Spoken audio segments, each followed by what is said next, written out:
নমস্কার বন্ধুরা, আজ আমি নিয়ে এসেছি একটু অন্যরকম স্বাদের মাছের হালকা পাতলা ঝোলের একটি রেসিপি, যেটা গরম গরম ভাতের সাথে থাকলে এক থালা ভাত নিমেষেই শেষ হয়ে যাবে। আর এই রান্নাটা কিন্তু পেঁয়াজ রসুন ছাড়াই একদম অল্প তেল মশলায় তৈরি করব। তবে এই রান্নাতে এমন কিছু মশলা ব্যবহার করব যার জন্য এই রান্না একদম স্বাদে গন্ধে ভরপুর হয়ে উঠবে। তো চলুন তাহলে দেরি না করে রান্না শুরু করা যাক। তো প্রথমেই আমি এখানে দেখুন 5 পিস মতো রুই মাছ নিয়েছি।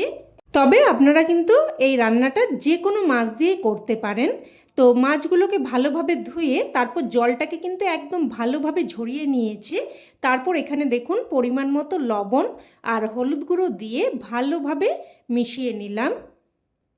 লবণ আর হলুদ গুঁড়োটা ভালোভাবে মিশিয়ে নিয়ে এবার মাছগুলোকে কিন্তু এইভাবে প্রায় 10 থেকে 15 মিনিট মতো রেখে দেব।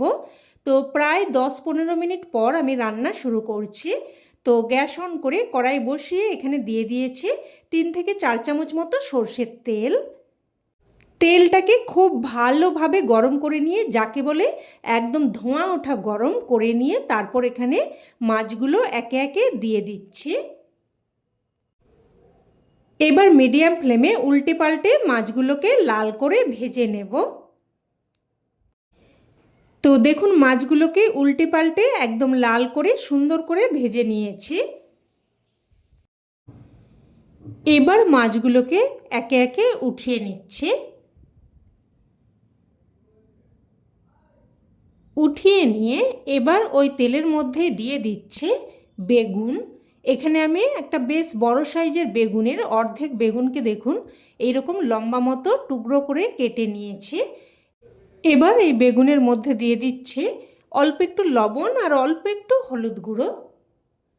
লবণ আর হলুদ গুঁড়োটা দিয়ে ভালোভাবে মিশিয়ে নেব। মিশিয়ে নিয়ে এবার উল্টে পাল্টে বেগুনগুলোকে লাল করে ভেজে নেব। তো দেখুন উল্টে পাল্টে বেগুনগুলোকে মিডিয়াম টু হাই ফ্লেমে লাল করে ভেজে নিয়েছি। তো বেগুনগুলো উঠিয়ে নিচ্ছি। তেল ভালোভাবে বেগুন থেকে ঝরিয়ে নিয়ে তারপর উঠিয়ে নিয়েছি। এবার ওই তেলের মধ্যে দিয়ে দিলাম হাফ চামচ মতো 5 ফোড়ন আর 2টো শুকনো লঙ্কা। ফোড়নটাকে নাড়াচাড়া করে কয়েক সেকেন্ড ভেজে নেব। ফোড়নটা ভেজে নিয়ে এবার এখানে দিয়ে দিচ্ছি আলু। আলুগুলোকে নাড়াচাড়া করে একটু মিশিয়ে নিয়ে এবার এখানে দিয়ে দিচ্ছি বেশ কয়েকটা কাঁচা লঙ্কা। আর এখানে কাঁচা লঙ্কার পরিমাণটা কিন্তু অবশ্যই আপনারা আপনাদের স্বাদ অনুযায়ী দিয়ে দেবেন। তবে এই ঝোলের ঝালটা কিন্তু পুরো কাঁচা লঙ্কা দিয়েই হবে। তো দেখুন লঙ্কাগুলোকে কিন্তু এইভাবে আমি একটু করে ভেঙে দিয়েছি। একেবারে মাঝখান বরাবর 2 টুকরো করে চিড়ে দিইনি। আর এতে করে কি সুবিধা হবে, মাছের ঝোলের মধ্যে কাঁচা লঙ্কার ফ্লেভারটা অনেক বেশি করে আসবে, অথচ অতিরিক্ত ঝাল হয়ে যাবে না। তো এবার ওইদিকে ঢাকনা দিয়ে আলুগুলোকে প্রায় 2 থেকে 3 মিনিট মতো ভেজে নেব। আর এই সময় আমি একটা মশলা তৈরি করে নিলাম। মিক্সিং জারের মধ্যে কয়েক টুকরো আদা, প্রায় হাফ ইঞ্চি মতো, আর একটা বেশ বড় সাইজের টমেটোকে দেখুন মিহি করে পেস্ট করে নিয়েছি। এবার এদিকে ঢাকনা দিয়ে প্রায় 2-3 মিনিট মতো আলুগুলোকে ভেজে নিয়েছি। আর কাঁচা লঙ্কাগুলোও কিন্তু সুন্দর করে ভাজা হয়ে গেছে। তো একটু নাড়াচাড়া করে মিশিয়ে নিয়ে এবার এখানে তৈরি করে রাখা মশলার পেস্ট দিয়ে দিচ্ছি। মিক্সার জারটা ধুয়ে একটু জলও দিয়ে দেব। এবার এখানে দিয়ে দিচ্ছি স্বাদ অনুযায়ী লবণ, অল্প একটু প্রায় 1/3 চামচ মতো ধনের গুঁড়ো আর হাফ চামচ মতো হলুদ গুঁড়ো আর অল্প একটু কাশ্মীরি লঙ্কার গুঁড়ো দিয়ে দিলাম। এতে করে তরকারির রঙটা সুন্দর আসবে, তবে ঝাল কিন্তু হবে না। তো সব কিছু ভালোভাবে মিশিয়ে নিয়ে এবার একটা ঢাকনা দিয়ে মশলাটাকে সুন্দর করে কষিয়ে নেব। তো ঢাকনা দিয়ে দিয়ে মশলাটাকে দেখুন একদম সুন্দরভাবে কষিয়ে নিয়েছি। মশলা থেকে একদম তেল সেপারেট হয়ে গেছে। আর এইভাবে কিন্তু খুব সুন্দর করে কষিয়ে নিতে হবে, তাতে করে তরকারির স্বাদ ও রং দুই কিন্তু ভালো হবে। এবার এখানে ঝোলের জন্য দিয়ে দিচ্ছি গরম জল। আর এখানে কিন্তু পাতলা ঝোল হবে, তাই কিন্তু আমি বেশ খানিকটা জল দিয়ে দিলাম।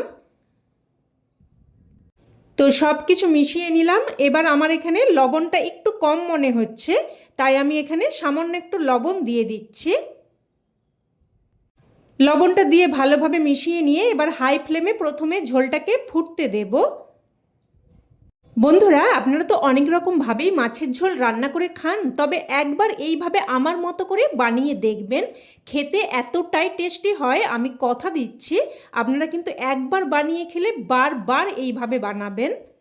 তো ঝোল ভালোভাবে ফুটে আসলে তারপর গ্যাসের ফ্লেমটাকে মিডিয়ামে করে দিয়ে ভেজে রাখা মাছগুলো দিয়ে দিয়েছি, আর এখানে দিয়ে দিলাম 3টে গোটা কাঁচা লঙ্কা।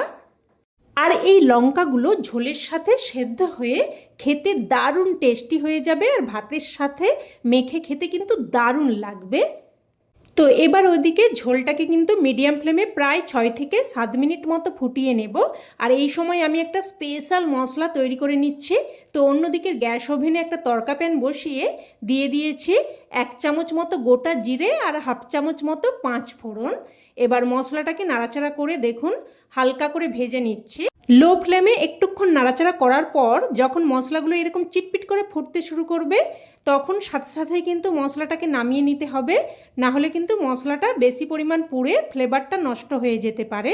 তো এবার মশলাটাকে একটু ঠান্ডা করে নিয়ে একটা মিক্সার জারের মধ্যে নিয়ে নিয়েছি।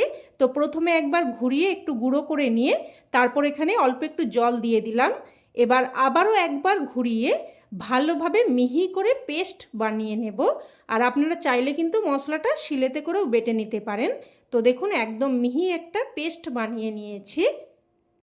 এবার এদিকে প্রায় 6 থেকে 7 মিনিট মতো ঝোলটাকে ফুটিয়ে নিয়েছি। আর দেখুন আলু কিন্তু একদম ভালোভাবে সেদ্ধ হয়ে গেছে। দেখুন একটা কেটে দেখিয়ে দিলাম। এবার এখানে ভেজে রাখা বেগুনগুলো দিয়ে দিলাম। বেগুনগুলো দিয়ে হালকা করে নাড়াচাড়া করে মিশিয়ে নেব। তো হালকা একটু মিশিয়ে নিয়ে এবার এখানে ভাজা মশলার পেস্ট দিয়ে দেব। আর এই মশলাই কিন্তু এই রান্নার স্বাদে একদম অন্য মাত্রা এনে দেবে, একদম স্বাদে গন্ধে ভরপুর করে তুলবে। আর এই মশলা দেওয়ার সাথে সাথেই কিন্তু মাছের ঝোল থেকে একটা দারুণ সুগন্ধ বেরোতে শুরু করেছে। আপনারা যখন রান্নাটা করবেন এটা ফিল করতে পারবেন। তো মশলাটা দিয়ে ভালোভাবে মিশিয়ে নিয়ে এবার একটা ঢাকনা দিয়ে জাস্ট 2 মিনিট মতো রান্না করে নিয়েছি। খুব বেশিক্ষণ না, মশলাটা দিয়ে জাস্ট 2 মিনিট মতো রান্না করে নিলেই চলবে। আর দেখুন ঝোলের ঘনত্বটা ঠিক কিন্তু এই রকম হবে, একদম হালকা পাতলা স্বাদে সুগন্ধে ভরপুর মাছের ঝোল একদম তৈরি। এবার এটা গরম গরম ভাতের সাথে পরিবেশন করুন, খেতে কিন্তু এক কথায় জাস্ট ফাটাফাটি লাগে। অবশ্যই এইভাবে একবার বানিয়ে দেখবেন, না হলে কিন্তু এর স্বাদ আপনারা উপলব্ধি করতে পারবেন না। তো রেসিপি কেমন লাগলো অবশ্যই কমেন্টে জানাবেন, আর ভালো লেগে থাকলে প্লিজ একটা লাইক দিয়ে দেবেন, আর চাইলে অন্যান্যদের সাথে শেয়ারও করতে পারেন। আর চ্যানেলের নতুন বন্ধু হয়ে থাকলে চ্যানেলটিকে অবশ্যই করে সাবস্ক্রাইব করে নেবেন। আজ তাহলে এই অবধি, আবারও অন্য কোনো রেসিপিতে দেখা হবে। ততক্ষণে ভালো থাকবেন, সুস্থ থাকবেন। ধন্যবাদ।